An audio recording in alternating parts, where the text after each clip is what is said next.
मेरा महबूब आया है। मोहम्मद रफी प्लेबैक सिंगिंग के फलक पे दमकता हुआ सूरज, जिनके लाजवाल गीत आज भी मौसीकी के जहां को मुनव्वर किए हुए हैं। एक ऐसी आवाज जो बैक वक्त कई नगमा निगारों, मौसीकारों और अदाकारों की कामयाबी की वजह बनी। एक ऐसी आवाज जो जग की आवाज बन गई। दुनिया मौसीकी में सुरीले गुलकार तो और भी हैं, लेकिन मोहम्मद रफी सब रंग थे। जिसके लिए भी गाया यूं लगा कि वो ही गा रहा है। बिस्मिल्लाहिर्रहमानिर्रहीम। ये वीडियो जनाब मोहम्मद रफ़ी जो बर-ए-सग़ीर पाक व हिंद के अजीम गुलकार हैं, उनके सिलसिले में काजी इकराम बशीर ऑफिशियल यूट्यूब चैनल की तरफ से रिकॉर्ड की जा रही है। जनाब मोहम्मद रफ़ी की बरसी हर साल 31 जुलाई को मनाई जाती है। वो तलाश रोज़गार में पाकिस्तान से इंडिया गए थे। चूँकि उनकी आवाज़ बेमिसल थी तो उनको इंडियन फिल्म इंडस्ट्री में बड़ी पजीराई हासिल हुई। वो बॉम्बे में क़याम पजीर रहे और लता मंगेशकर जैसी अजीम गुलकारा के साथ उनकी जोड़ी थी। उनके साथ उन्होंने सैकड़ों हज़ारों गीत जो हैं वो रिकॉर्ड करवाए।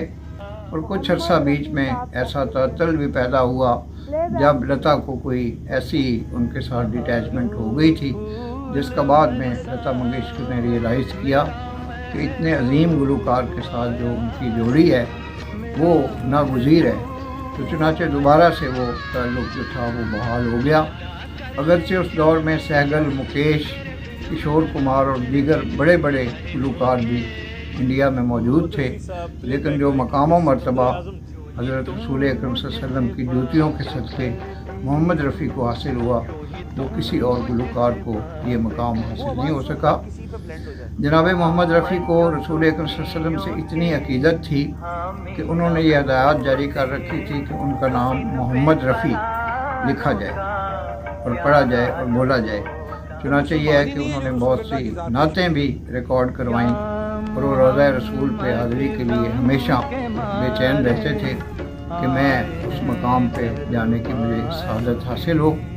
जनाब मोहम्मद रफ़ी एक ऐसे गुलकार हैं कि उन जैसा गुलकार सैकड़ों हज़ारों सालों में भी नहीं आता। मोहम्मद रफ़ी साहब जैसा प्लेबैक सिंगर तो पैदा होगा ही नहीं। तो आखिरी आदमी है प्लेबैक म्यूजिक में। ऐसा एक्सप्रेशन किसी और को नसीब ही नहीं हुआ। बड़ी मस्तानी है मेरी महबूबा, मेरी जिंदगानी है मेरी महबूबा। पानी में पानी तेरा रंग कैसा, जिसमें मिलाओ लगे उस जैसा। उस जुल्फ के कुर्बान लबो रुखसार के सदके, हर जलवा था एक शोला उसने यार के सदके, हर जलवा। रफ़ी साहब का क्या उनका एक अलग एक उनकी इज्जत अलग है। मैं ये नहीं बोलता हूँ कि हर एक आदमी ने किया, तो रफ़ी साहब जो है वो रफ़ी साहब हैं। साहब की एक बात खास थी कि बहुत शरीफ आदमी। उनके गाने की खास बात थी कि उनकी आवाज़ बहुत ही सुंदर स्वच्छ आवाज़ थी। वन एंड ओनली रफ़ी साहब जिंदाबाद।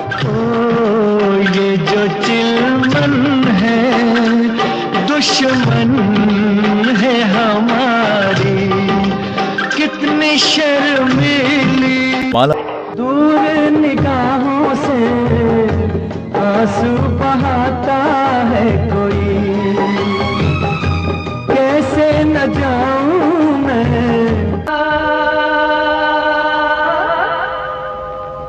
मिटवा।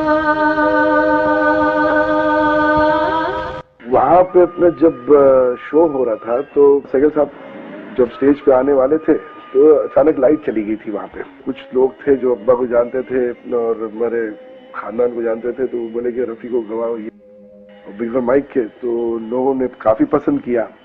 मेरे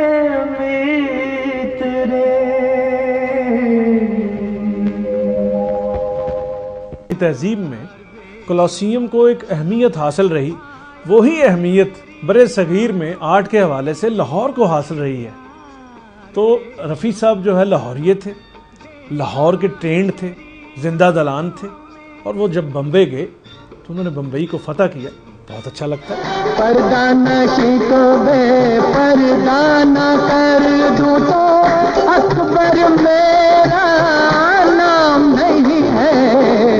लाहौर की मिट्टी तो है ही सुरीली। लाहौर और मोहम्मद रफ़ी दो लाज़िम मलज़ूम चीज़। लाहौर शहर ने क्या क्या लोग प्रोड्यूस कर दिए हैं, क्या क्या कमाल अजूबे बना दिए हैं इस दुनिया के लिए।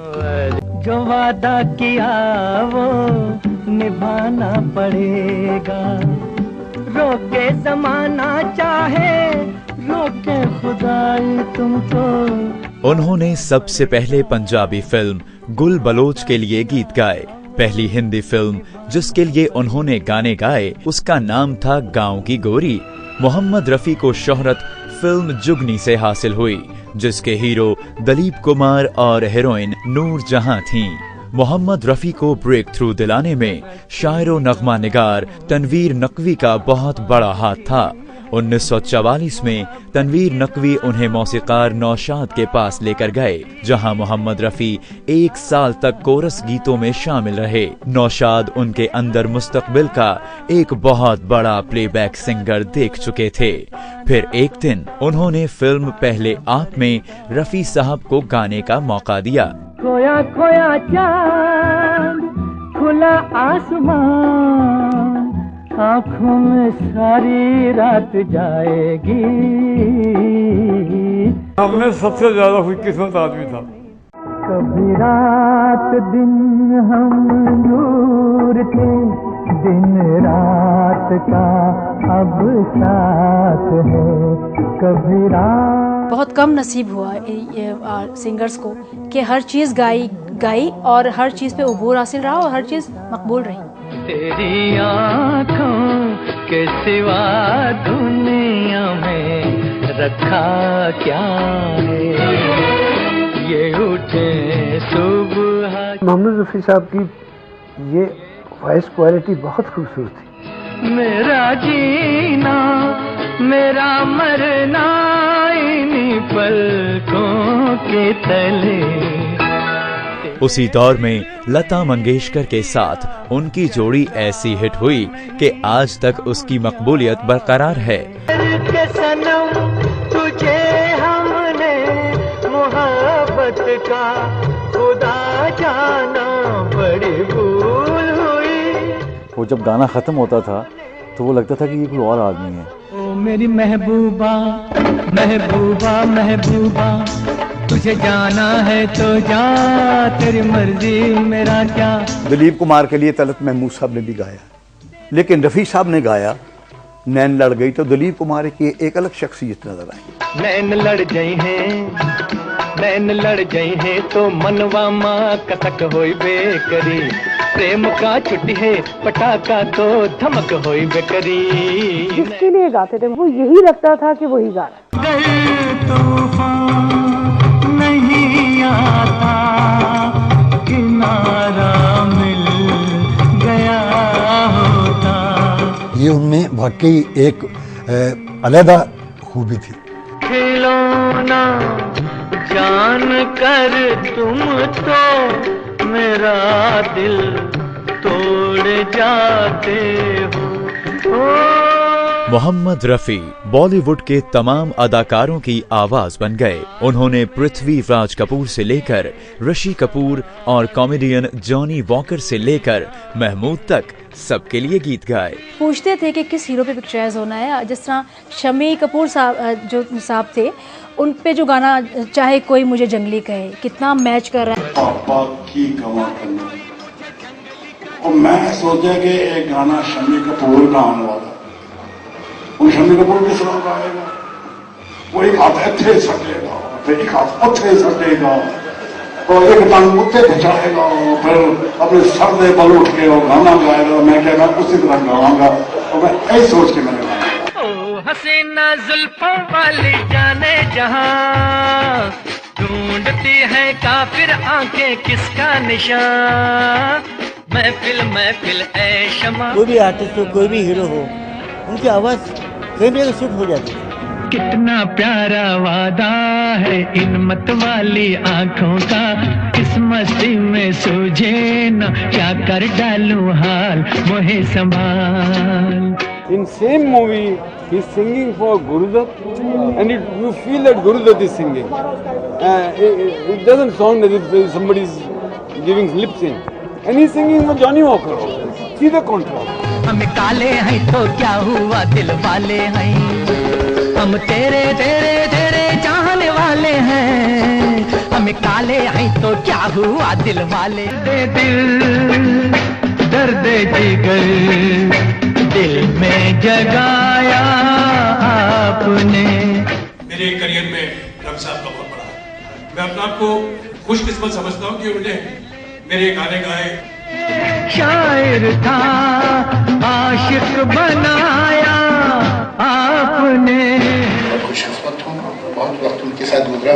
बल्कि मैंने जब शायरी शुरू की थी तो जिन लोगों को मैं सुनाता था और जिनसे मैं कुछ सीखता था और मेरी गलतियाँ पॉइंट आउट करते थे, उनमें से कैफी साहब थे। सजाऊंगा लुट कर भी तेरे बदन की डाली को, लहू जिगर का दूंगा हंसी लबों की लाली को, है वफा। मोहम्मद रफ़ी और लता मंगेशकर की आवाजों के मिलाप से ऐसे गाने तख्लीक हुए जिनका सहर आज तक कायम है। लता मंगेशकर ने मुकेश और किशोर से लेकर सोनू निगम तक हर सिंगर के साथ गाने गाए हैं, लेकिन दो गानों में वो तासीर नहीं पैदा हो सकी जो लता और रफ़ी की केमिस्ट्री से पैदा हुई थी। कैसे जैसे अंगूठी में लगी।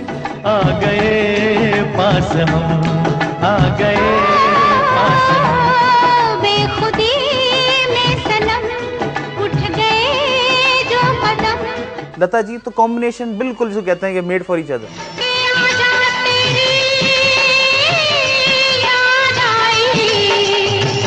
ओ बालम हर जाई किया जाते।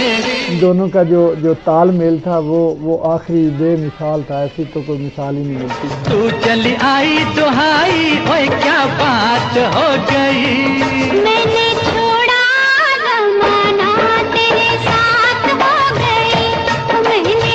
मोहम्मद रफ़ी और लता जी के इकट्ठे गाने से जो म्यूजिक तख्लीक हुआ उसको दुनिया का 8वां अजूबा ही कहना चाहिए। उन्हें भी दिखाओ, उन्हें भी बुलाओ, कहाँ है ये दुनिया वाले। टपली वाले, टपली बजा। लता और रफ़ी के सुरों का जादू सर चढ़कर बोल रहा था, लेकिन फिर यार ये गम नहीं कि तू और मैं रह गए, हम नहीं। लता जी ने बहुत ज्यादती की है रफ़ी साहब के साथ। तुम मुझे यूं भुला न पाओगे।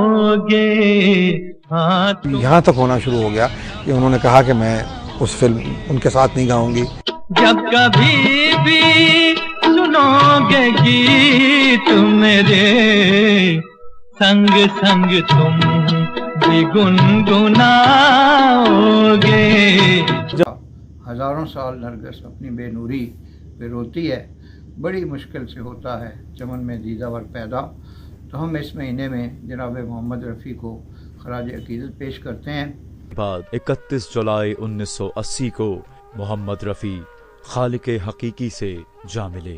रफ़ी साहब चले गए और अपने पीछे छोड़ गए उठता हुआ यादों का गुबार। तो हमारी मुख्तसर वीडियोस का ये सिलसिला पसंद आए तो बराह करम ताज़ी रहम बशीर ऑफिशियल यूट्यूब चैनल को सब्सक्राइब करें और बेल बटन को भी पुश करें ताकि हमारी तमाम मुख्तसर मालूमाती वीडियोस आप तक बिला ताख़ीर पहुँचते रहें।